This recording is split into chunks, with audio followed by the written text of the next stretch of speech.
Tout le monde, cette semaine, je suis avec Coach Phil, entraîneur chez Capital Triathlon. On va vous jaser de motivation. La motivation, ça peut être plusieurs choses. Francis va vous parler de motivation plus à court terme. Moi, je vais essayer de toucher le volet un peu plus long terme. Qu'est-ce qui fait qu'on reste motivé année après année? Donc, c'est parti, gang!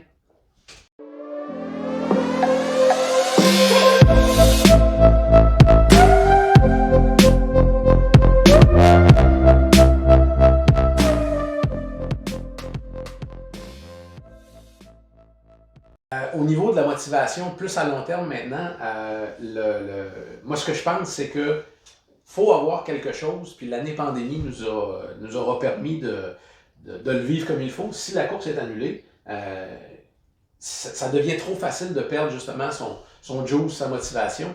Fait que l'idée d'avoir, moi je pense que ça prend un rêve ultime, ça prend un grand objectif qui est sur des années, sur pas nécessairement quelque chose qui est ponctuel.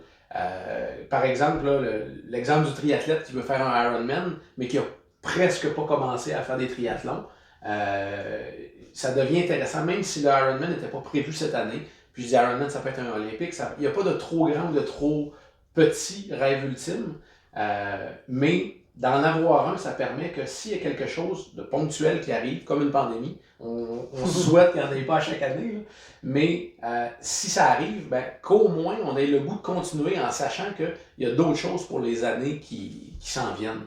Donc, c'est pour ça que moi je pense que le rêve ultime est important. Puis, avec les années, moi, mon rêve ou mon objectif à long terme, c'est de rester en santé et d'être en forme le plus longtemps possible, voire toute une vie. Que ça dure. C'est ça, exact. Good. Une fois que tu as ta motivation profonde, penses-tu que ta motivation peut varier quand même?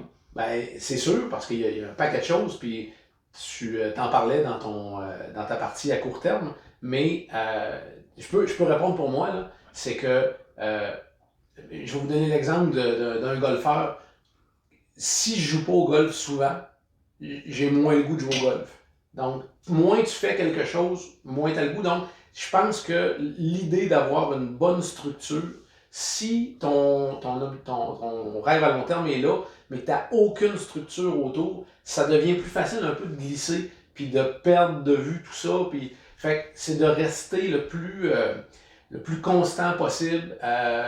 Pour ma part à moi, quand j'ai pas d'objectif, mettons mon objectif à court terme est enlevé, puis que je travaille juste pour mon long terme, me connaissant, puis là ça devient très personnel comme réponse, mais lorsque j'ai trop d'intensité, lorsque je me fais payer à l'entraînement très très souvent, à un moment donné, je viens que je décroche. Donc, il faut que je sois bienveillant envers moi-même, mais là, c'est là que ça devient intéressant, c'est qu'il n'y a pas de réponse unique, là. C'est vraiment chacun a son à ce qu'il fait tiquer ou pas, là.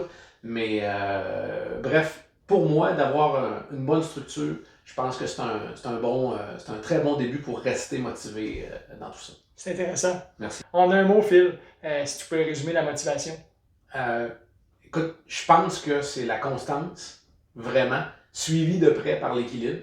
Puis, by the way, je trouve que c'est vrai dans le sport, c'est vrai en amour, c'est vrai dans les finances, c'est vrai dans les relations humaines. Faut s'occuper au day-to-day de notre motivation, de où on veut, vers quoi on veut s'en aller.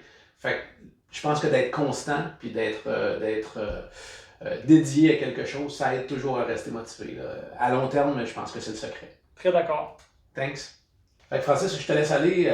Commence ça avec, pour toi, la motivation à court terme. Comment tu gères ça avec tes athlètes, avec toi? Ben Phil, moi je pense que pour gérer la motivation d'un athlète à court terme, ça prend le point, un objectif mesurable.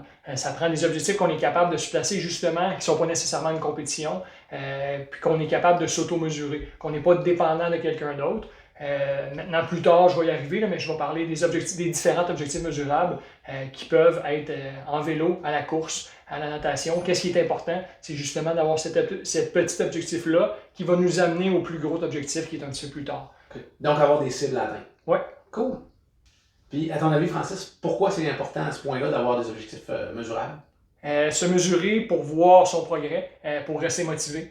Juste de voir qu'on progresse, ou on le sait qu'on dans un échéancier, on a exemple un test de puissance critique sur 1 minute à faire, mais on va se donner un petit peu à l'entraînement, notre motivation va être directement affectée. Donc, s'assurer d'être motivé, puis mesurer le progrès. OK. Puis, as-tu des exemples, par exemple, pour toi ou pour tes athlètes d'objectifs à plus court terme que mesurables comme ça que tu utilises? Oui, sur le vélo, puissance critique sur 1 minute, donc un test de puissance sur 1 minute, sur 20 minutes ou sur 5 minutes. C'est pas mal les 3 protocoles que j'aime utiliser. Ensuite, à la course à pied, test de VAM sur 6 minutes, je pense qu'il est connu de tout le monde. Natation, ça va être la même chose sur 25 mètres, 50 mètres, 100 mètres et 400 mètres pour aller mesurer l'endurance. Qu'est-ce qui est important, c'est de cibler à quel moment qu'on est dans l'année puis quelle sphère qu'on travaille dans le plan d'entraînement pour aller mesurer la bonne chose. Donc, c'est d'avoir une cible qu'on peut revérifier ou retester 3 mois plus tard pour voir, OK, je me suis amélioré, donc ça donne quelque chose de concret. Exactement. Cool. Puis, Francis, dans ton expérience de coaching, avec malgré ces cibles-là, ces petits objectifs-là, est-ce que tu trouves que c'est normal quand même d'avoir des baisses de motivation ou que ça varie? Totalement. Ça va varier, c'est sûr et certain que ça va varier. Ça va dépendre de ton taux de stress, ça va dépendre de quel moment dans l'année on est. Est-ce qu'on est proche de l'objectif mesurable? Comme quand on approche une compétition, le stress peut augmenter un peu. On le sait qu'on a un objectif mesurable qui s'en vient. Puis la motivation, ben, ça se peut qu'elle chute aussi dans l'année. Ce qui est important, c'est d'être à l'écoute un peu. Est-ce qu'on est en semaine de récupération? Est-ce qu'on est dû pour une semaine de récupération? Tout ça va influencer, c'est sûr et certain, notre motivation. Oui, je pense que de se poser la question, quand la motivation baisse, il faut prendre un pas de recul et se demander pourquoi, qu'est-ce qui s'est passé, c'est quoi le changement qu'il y a eu. Cool, allez, merci. Désolé. Fait guys, j'espère que nos explications vont vous aider à rester motivés. Mais juste pour faire un wrap-up de tout ça, c'est de comprendre que d'être constant, de vouloir un objectif qui est plus loin, de se donner des cibles à court terme, tous les petits trucs qu'on vous a donnés, c'est de trouver votre équilibre à travers tout ça, puis en espérant que vous soyez là longtemps et longtemps motivés. Donc, à bientôt. Pour s'assurer que vous restiez motivé, à chaque mois, on va faire une petite vidéo comme ça. Il va y avoir des entraîneurs invités. Des fois, on va être 3, des fois, on va être 4. Le sujet va être variable. Gênez-vous pas pour placer en commentaire les sujets que vous aimeriez qu'on parle. Sinon, on se voit le mois prochain dans une prochaine capsule. Ciao! Salut!